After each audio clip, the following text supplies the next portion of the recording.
ओम प्रतीत्यम चारु मध्वरम गोपीथाय प्रहूयसे मरुद्भिरग्न आगही। उस सुंदर हिंसा विहीन यज्ञ के प्रति गोपीठ के लिए तुम्हें भली भांति बुलाया जाता है। हे अग्नि, मरुतों के साथ आ जाओ। ये ऋग्वेद के प्रथम मंडल के 19वें सूक्त का प्रथम मंत्र लिया गया। तुम्हें भली भांति बुलाया जाता है, हे अग्नि। प्राहूयसे, तुम्हें भली भांति बुलाया जाता है, अग्नि, हे अग्नि।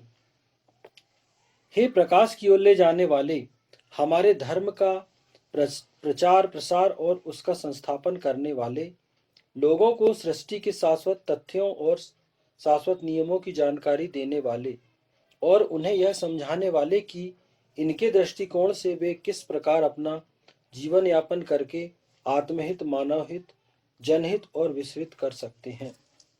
मतलब यहाँ अग्नि को संबोधित किया है ईशान ने इस वेद मंत्र के माध्यम से।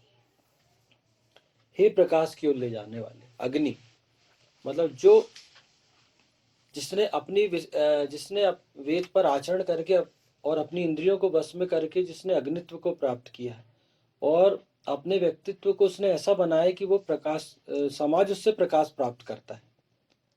तो ईशान उसको संबोधित करके कह रहा है यहाँ, हे प्रकाश की ओर ले जाने वाले। मतलब ये मंत्र अगर देखा जाए तो इस मंत्र की जो डिमांड है वो ये है कि आपको अग्नि बनना है, तब आप समाज को, लोगों को प्रकाश की ओर ले जा सकते हो।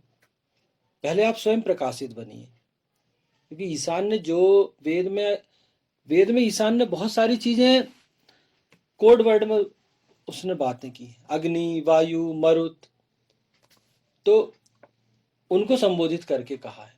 तो हमको वो चीजें समझनी पड़ेंगी। वो हम यदि वेद मंत्र को समझ गए तो हमें ये समझ में आएगा फिर कि हमको एक्चुअल उस वेद मंत्र से करना क्या है, वो उस वेद मंत्र में कहा क्या गया है।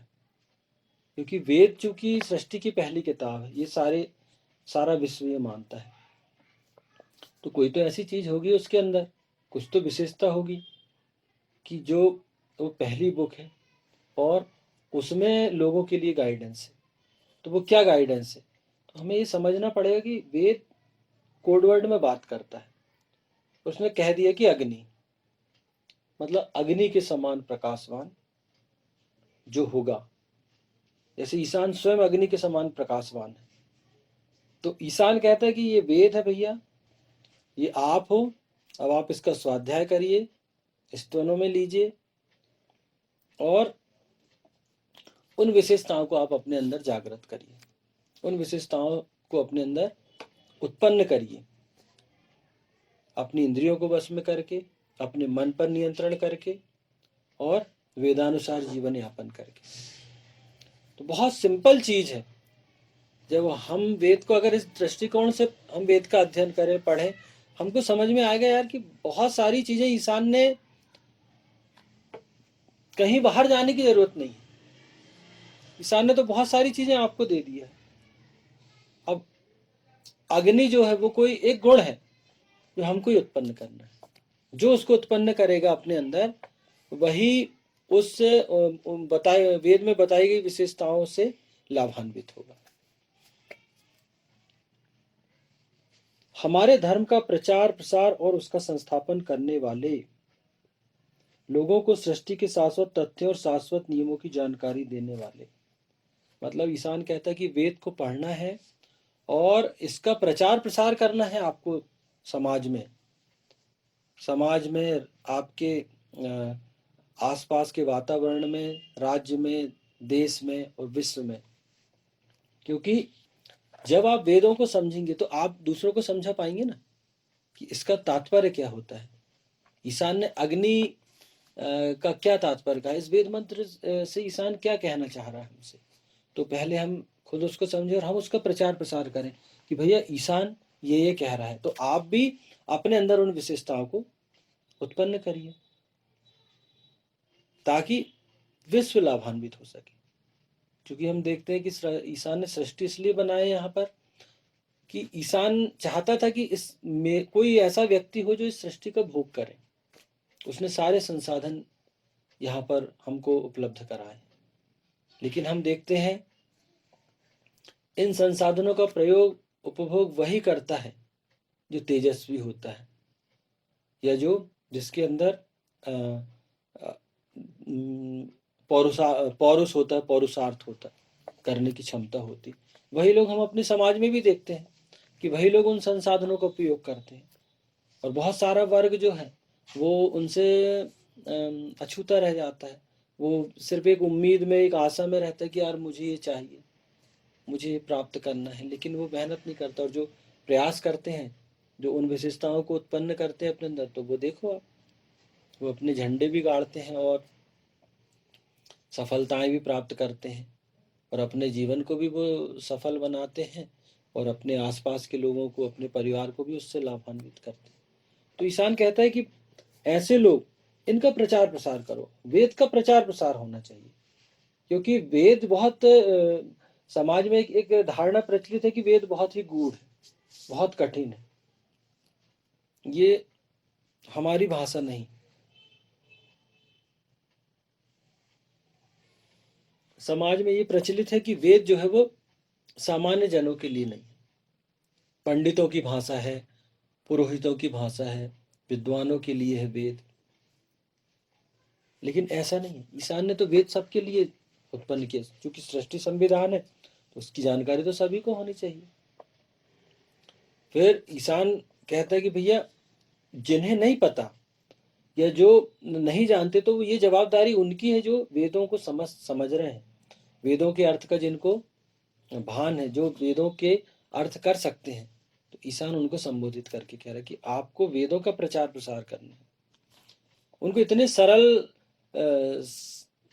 आपको वेद मंत्रों को इतने सरल रूप में, सूक्तियों में आपको लोगों के सामने प्रस्तुत करना है कि वो नॉर्मल समझ सके। आज भी हम देखते हैं कि वेद मंत्रों का जो वेद मंत्रों को बहुत सरलीकरण में, हमारे जो हम देखते हैं सूक्तियों में, वाक्यों में लोगों ने करके रखे हैं। कबीरदास जी को देख लो आप, तुलसीदास जी को देख लो, सूरदास जी को देख लो। छोटी छोटी चीजों, वेद मंत्रों के, वेद मंत्रों में क्या कहा गया है, वेद में क्या आपको मार्गदर्शन दिया, छोटी छोटी सूक्तियों में समाज में उद्धृत किया है।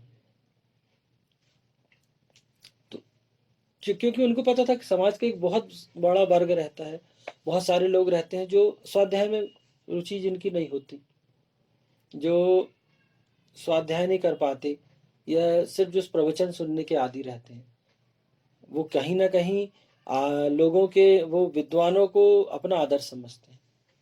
तो ये फिर विद्वानों की ड्यूटी है। ईशान यही कहता है ना कि अगर आपको समाज के कुछ लोग आपको अपना करता धरता समझ रहे हैं, आप पर विश्वास कर रहे हैं, तो ये आपकी आपकी ड्यूटी है, आपका कर्तव्य है कि आप उनको सही चीज बताएं। क्योंकि वो तो आपके वो तो एकदम आप पे अंधविश्वास करके आपके हिसाब से ही चल रहे हैं।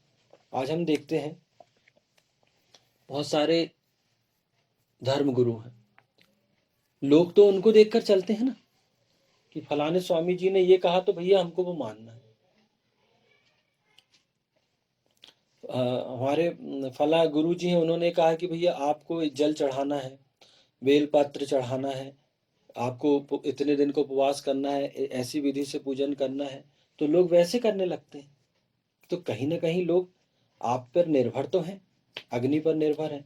तो ये फिर अग्नि की ड्यूटी हो जाती है। ईशान कहता है कि अग्नि को, बहुत सारी चीजों को अग्नि को देना पड़ेगा, उसको बहुत अच्छे से वेद को समझना पड़ेगा, और वही चीजें समाज में, लोगों में आपको वो चीजें देनी पड़ेंगी कि भैया ये है, आपको ऐसे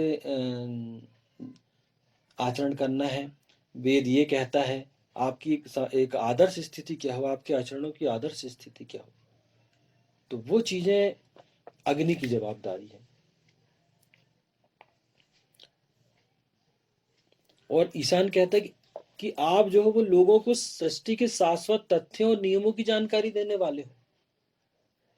ईशान अग्नि को संबोधित करके, अग्नि की भूमिका है वो बहुत छोटी नहीं है, बहुत उसकी जवाबदारी यहाँ पर बढ़ जाती है कि उसे ईशान कहता है कि आप सृष्टि के तथ्यों को, नियमों को समझते हो, तो आप लोगों को बताओ इन सब चीजों को, ताकि लोग भी लाभान्वित हो। क्योंकि ईशान ने तो यहाँ, अगर ईशान ने यहाँ हर इंसान को जो ईशान भेजता है यहाँ किसी ना किसी उद्देश्य से भेजता है। और हिंदू धर्म की यात्रा है शून्य से महाअस्तित्व की ओर, जिसमें वो कहता है कि जब आप बालक के रूप में जन्म लेते हो, इंसान के रूप में, मानव के रूप में आप जन्म लेते हो, तो वो शून्य अवस्था है आपकी। वहां से आपको ऋषि बनना है, देव बनना है, ब्रह्म बनना है, विशिष्ट ब्रह्म बनना है। आपकी महाअस्तित्व तो आपका बहुत ऊंचा ले जाता है ईसा। तो हम देख सकते हैं कि हम में और उनमें बहुत अंतर है। हम दूसरे जो जीवन दर्शन देखेंगे और हमारे जीवन दर्शन को यदि हम देखेंगे, हिंदू जीवन दर्शन को, तो आपको जमीन आसमान का फर्क उसमें मिलेगा। क्योंकि ये तो बात ही अलग कही गई है। एक जगह की आप इंसान बन गए, यही बहुत बड़ी बात है। और यहाँ तो कहता है कि इंसान तो भैया शुरुआत, आप इंसान तो रहोगे ना जन्म से, मनुष्य तो मनुष्य के रूप में जन्म लोगे। अब आप पर है कि आप अपने आचरणों से कितने आगे जा सकते हो। तो यही चीजें समाज को आज हमको देने की आवश्यकता है कि सृष्टि के नियम क्या है, तथ्य क्या है। क्योंकि क्या है, भौतिकवाद आज बहुत हावी हो गया। लोगों को लगता है कि यार जन्म लिए हैं तो एक अच्छी आर्थिक स्थिति हो जाए हमारी, अच्छा एक मकान हो जाए, समाज में एक अच्छी आर्थिक स्थिति हो जाए, नौकरी हो जाए या कोई व्यापार हो जाए, तो वो हमारे लिए, मतलब वो प्राप्त कर लिए, मतलब हमारा जीवन सुखमय हो गया। ईशान कहता नहीं, वेद कहता नहीं, हमने आपको इतनी छोटी चीज के लिए नहीं भेजा है, वो तो वैसे ही आपको मिलेंगी। हमने आपको किसी न किसी उद्देश्य के लिए भेजा है। हर इंसान को ईशान ने एक उद्देश्य के लिए भेजा है कि जा, और उसके लिए ऐसा ही नहीं छोड़ दिया कि आप जन्म दे के छोड़ दिए। ईशान ने वेद अवतरित किया है, ये वेद है, ये आप वेद पकड़ो। अब जिन लोगों को वेद नहीं पता, हमारे आसपास का जो समाज है, उन लोगों को वेद नहीं पता। अब आप ये बताओ कि उनको वेद नहीं पता तो कैसे वो वेद पढ़ेंगे। तो उसका ये है कि जो विद्वान है, जो अग्नि है, ये उनकी जवाबदारी है कि वो वेदों का प्रचार प्रसार करें।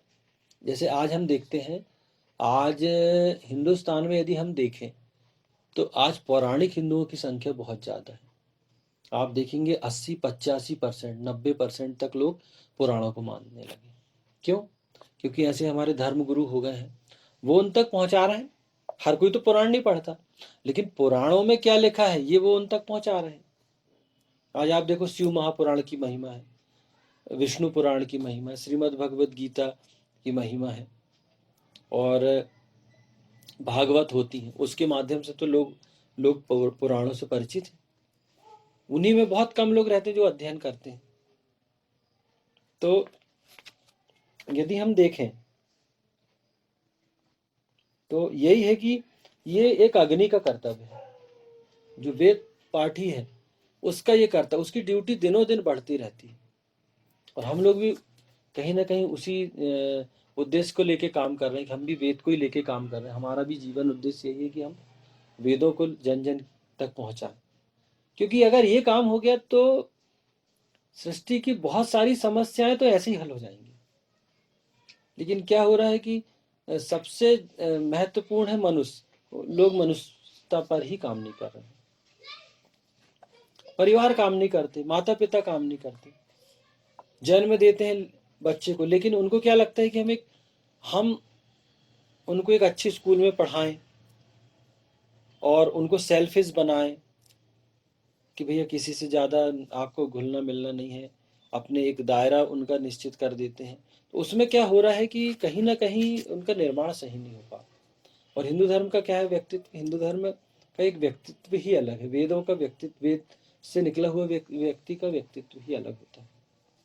वो पूरे समाज को, विश्व को अपना घर मानता है। तो बहुत बहुत ज़्यादा डिफरेंट है। और ये क्या हो रहा है, ये क्यों हो रहा है? क्योंकि लोग अग्नि ही नहीं है।